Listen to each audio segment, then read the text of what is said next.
The public feud between Senate Majority Leader Mitch McConnellTrump's isolation grows. And Trump has level of sympathy for neo-Nazis. White supremacist Trump touts endorsement of second-place finisher in Alabama primary more, and President Trump continues to simmer, while McConnell openly questions the survival of Trump's presidency. Trump actively goes after McConnell on Twitter.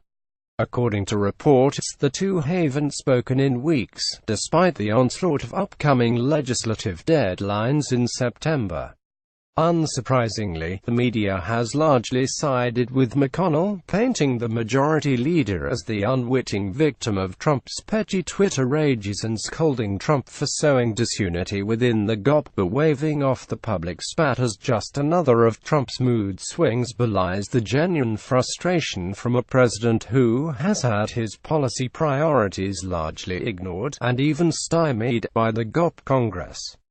Trump is 18 months into his first term. On the executive side of Capitol Hill, where Trump controls the agenda, the action has been robust.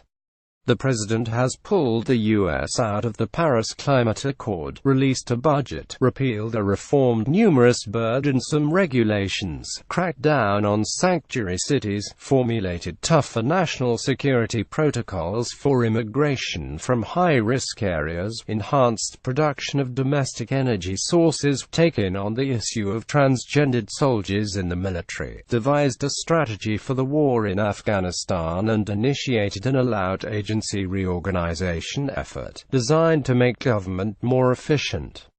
Yet in the areas where he needs congressional support to implement his agenda, there has been either dithering or incompetence. Take the total disaster that has been Obamacare repeal. Despite promising for nearly a decade to repeal Obamacare, Mr. Repeal It root and branch himself, Leader McConnell, couldn't bring his conference to heel.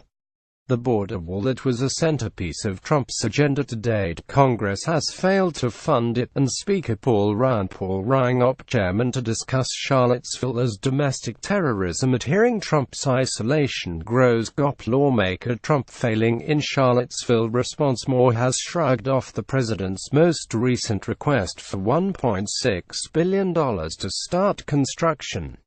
How about tax reform, which is a signature policy issue for the president? While the White House has issued the top-line priorities, Congress has issued nothing. Critically, neither the House nor Senate has said how they intend to pass tax reform now that the passage of an FY 2018 budget, and its corresponding reconciliation instructions, looks slim. Even on judicial confirmations, where the Senate has gotten a lot of credit, there are credibility issues. True, the majority leader did get Neil Gorsuch confirmed to the Supreme Court by eliminating the last 60-vote threshold for judicial confirmations.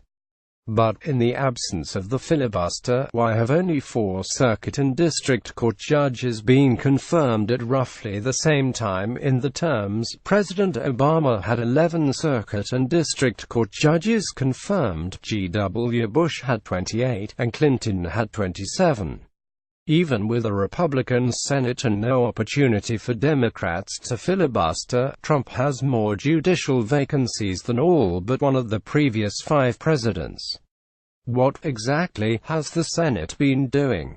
In fairness, the Senate did manage to pass 16 commemorative resolutions in August, including the commemoration of U.S. grown flowers, and the designation of Collective Car Appreciation Day.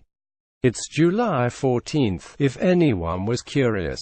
The coup de grace of congressional mismanagement, however, has to be the approaching legislative train wreck in September.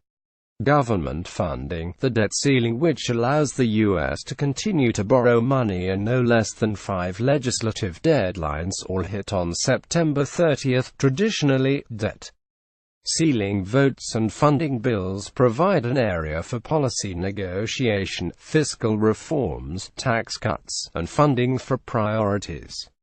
In 2011, with Obama as president, Republicans were able to pass unprecedented spending reforms in exchange for raising the debt ceiling.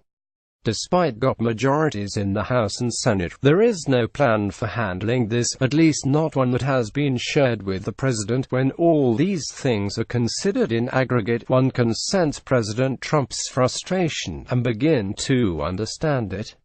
He has received little cooperation, and practically no deference, for this so-called Congress, many of whom were elected in the same wave that put President Trump in office. Majorities in the House, Senate and leadership in the White House provide congressional Republicans with unprecedented opportunities to make lasting policy changes.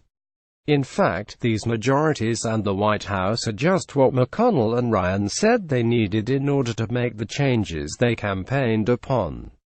While the talking heads may clutch the pearls in horror over Trump Twitter feuding with McConnell, perhaps they should start casting their gaze over to the other side of the Capitol, where it's unclear anyone knows how to get anything done. Rachel Bovard at Rachel Bovard is the Senior Director of Policy for the Conservative Partnership, a non-profit group headed by former South Carolina Sen. Jim DeMint aimed at promoting limited government.